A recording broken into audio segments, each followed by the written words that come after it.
What's up everyone? Welcome back again to my YouTube channel. So ngayon pag-usapan natin kung bakit nga ba mas lalong yumayaman yung mga mayayaman. Alright, bago tayo magsimula sa ating vlog na to, kung hindi ka pa nakasubscribe sa aking channel, please subscribe, notification bell para update po kayo sa aking mga bagong vlog na i-upload in the future. Alright, pag na-reach po natin yung 100k subscriber after this year 2025, ay magpapag-giveaway po tayo after this year 2025. Parang naulit yun ha. Alright, di bala na. Basta ang mahalaga, diretso tayo sa ating topic. Paano nga ba or bakit yumayaman yung mga mayayaman? O kaya bakit mas lalong yumayaman yung mga mayayaman? Alright, ito yung mga dahilan. Kasi meron na silang knowledge at saka experience. Ilang beses silang pulpak, I think. Hindi natin nakikita yung mga proseso or progress na ginawa nila. Hindi natin nakita yung mga pagkakamali nila. At hindi natin nakita yung mga hirap at sakripisyo na kanilang ginawa sa kanilang pagninegosyo especially. Ito yung mga dahilan kung bakit sila mas lalong yumayaman. Dahil meron na silang experience and knowledge.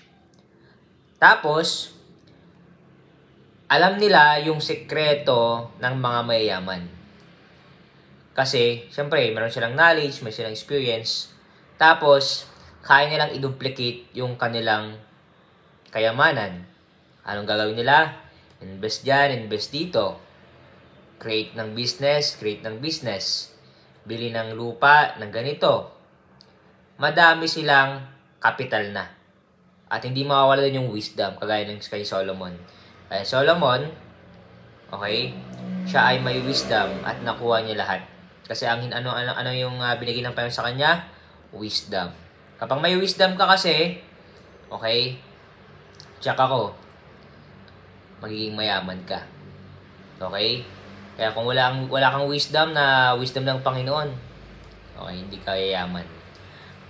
Kaya naniniwala din ako doon sa rich begets rich. Or sabihin natin na medyo negative kasi isip ng mga tao na money begets money. Kasi minsan nasobrahan nila yung pagkikreate ng money at nagiging mahal na nila yung pera. Pero tayo, praying natin na huwag natin mahalin yung pera kapag yung talagang yumayaman. Okay, kailangan natin magpayaman sa langit.